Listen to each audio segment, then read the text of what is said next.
The Return of a Prince and Princess. Deep in a forest, there lived a mother and a daughter. One winter night, there was a knock on their door.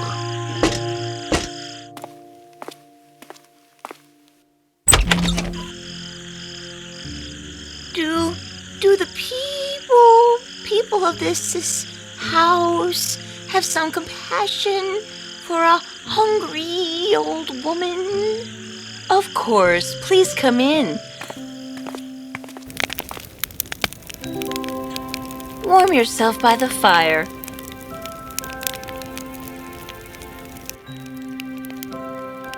Mother! Here, take this blanket, and I'll fetch some soup for you.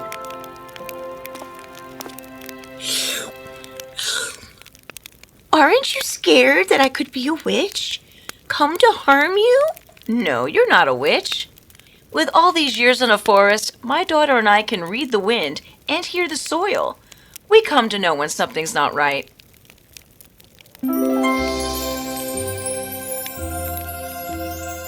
You are both wise and kind, and you will be rewarded for this. Soon, your daughter and noble prince will fall in love.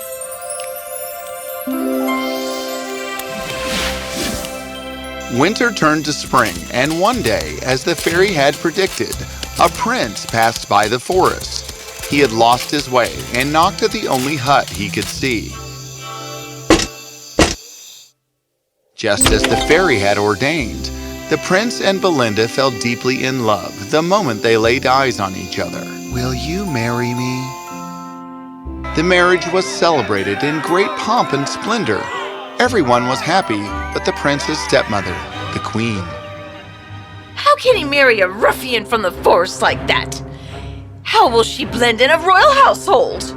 If by a royal household the queen meant a household in which arrogance and unkindness was the norm, of course, Belinda would never fit into it. You cannot even serve a decent cup of tea. Get out! But Your Highness, this tea was for the prince. Don't you dare argue! My lady, you're so kind. You bring fresh hope to the people of this kingdom, that when you and Prince Frantol ascend to the throne, justice and compassion will rule again, just as it used to be when King Historine was alive. Are you feeling better now? Prince Frantol himself, and even some of his ministers, were all tired of his mother's unjust and uncompassionate ways. "The ways of the old queen are becoming from bad to worse. It's time that she steps down from the throne and lets Princess Frantolier become the king." The sooner that happens, the better. How dare they decide to remove me from the throne? It is time that they suffer. The prince was far away from the kingdom into a battle when Belinda gave birth to a girl and a boy. The fairy blessed the children that they would have necklaces of golden stars around their necks, and that gems would fall from their hair whenever they combed. But before the birth of the little prince and princess could be announced, the horrible queen got a witch to mix a deadly potion in Belinda's water.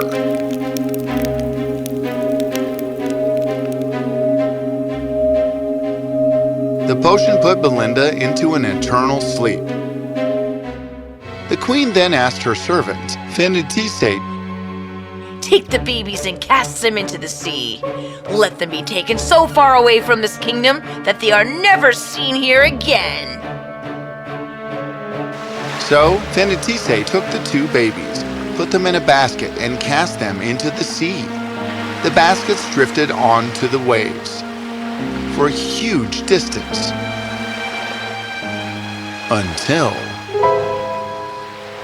Hold, ship! John, what is that floating on the waves? Bring it here soon. John jumped into the water and retrieved the baskets. They were shocked to see such beautiful little babies inside. The corsair was overjoyed, for he had no children of his own. he took the babies to his wife. They adopted the babies and became a happy, beautiful family. Years rolled by. The children grew up. John, your son has grown up to be really handsome and brave. Oh, yes, he has a fine heart, too. Belle Etoile, her brother Prince Petit Soleil, and their friend Sherry were virtually inseparable. All was well in their world when suddenly one day they overheard a conversation between the corsair and his wife. I can't help wondering where Princess Belle Etoile and Petit Soleil came from. I still remember them, little babies cast on the sea. But they are our children now. Don't talk about the past, please. They were shocked to hear this. Many days passed by. They tried, but they could not forget what they had heard. Finally, Petit Soleil could take it no more. Father, did you really find us in a basket? Cast onto the sea? Yes, I did. We love you, Father, but we cannot help but wonder where we came from. What happened that we had to be cast away like this? You are our children now. Isn't our love enough for you? Mother, no one else in the world could have loved us more than you. But think about it. For two children to be cast away like this, something terrible must have happened to our parents. What was that? And can we still undo it? But... Belle Etoile is right. They will find no peace till they know what happened to their parents. So, all arrangements were made for Princess Belle Etoile and Petit Soleil to leave, but Sherry, their loyal friend, was not going to be left behind. What are you doing here? Do you really think you would go on perhaps the greatest journey of your lives without me? How mean! The friends were taken right to the spot where the corsair had seen the baskets. The only country closest to this spot is the kingdom of Leblanc. Why don't we anchor there first? Surely you'll be recognized by your necklaces and gems falling out of your hair. So, the three of them anchored their ship into the kingdom of Leblanc. However, since the queen had not let anyone see the babies and Princess Belinda was still asleep, no one knew them. Nonetheless, the three youths became quite the talk of the town.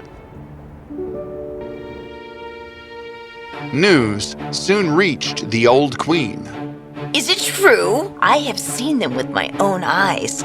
Two of them have to be Belinda's children. So they are very kind, just like their mother?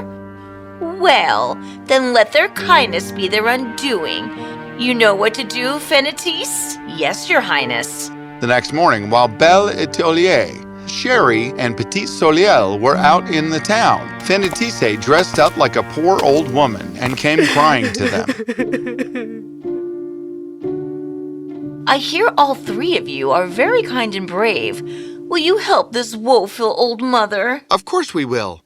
Tell us what you need. My son is very, very sick, and only the water of the dancing fountain can cure him.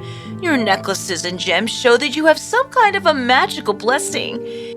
Hence, only you can venture to the deadly forest of perils and bring me the cure for my only son. We will certainly go and get the water from the dancing fountain. We promise. The queen was delighted with the news. Nobody ever returned from the forest of perils. Good work, Fenetis. The three of them left the following morning.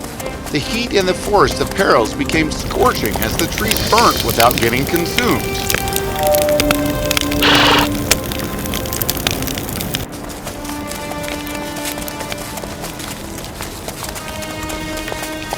Belle Etoile, Sherry, and Petit Soleil's throats were parched and their water was just about to be over, when suddenly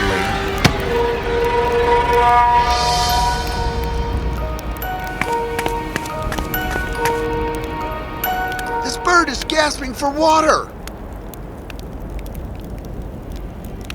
You'll save my life.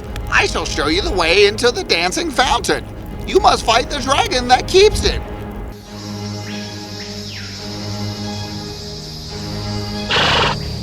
The bird took them into a cave, giving all three of them armors made of mirrors.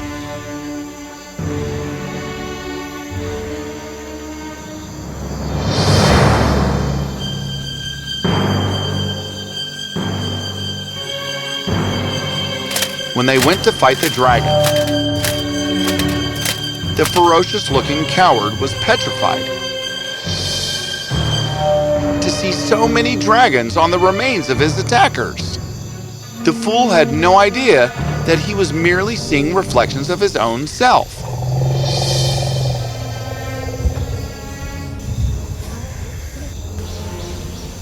He ran away, screaming in terror. The three of them moved ahead into the cave, where the dancing fountain was. Many princes lay there as though under a spell.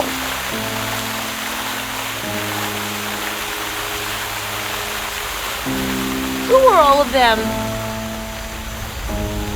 They are the princes and youths who came here for the water of the dancing fountain, entrapped by this dragon.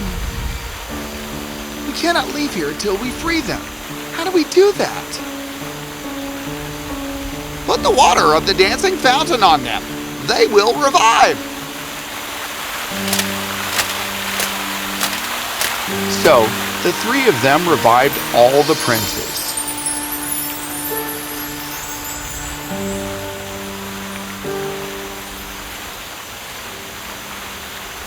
The princes thanked them and left happily.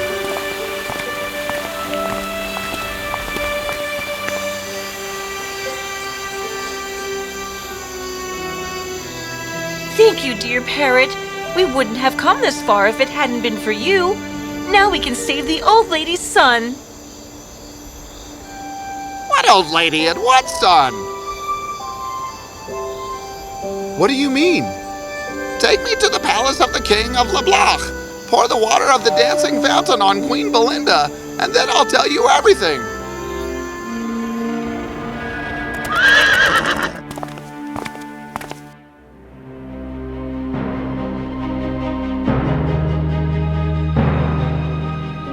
Where?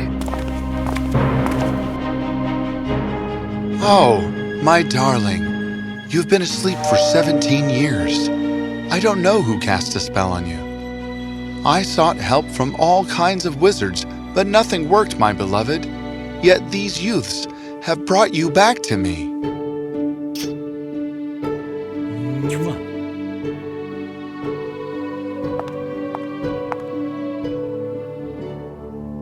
My children, you're here. Our children? Your stepmother was so hateful of Princess Belinda that... The bird narrated everything that had transpired with Belinda and the children because of the old queen. The king was furious and he wanted to punish her. Forgive her. She is your mother. After what she made all of us go through? Mother is right. She knows that no one will trust her again. What greater punishment can there be for any human being?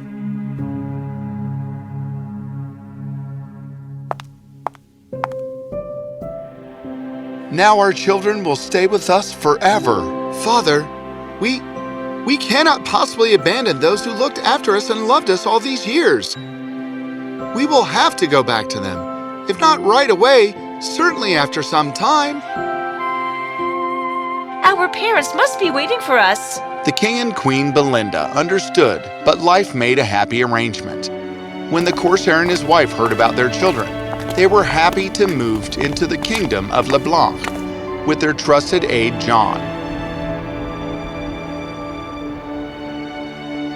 That way, Princess Belle Etolier and Petite Soleil could be with both their parents equally and have their beloved friend Sherry always by their side.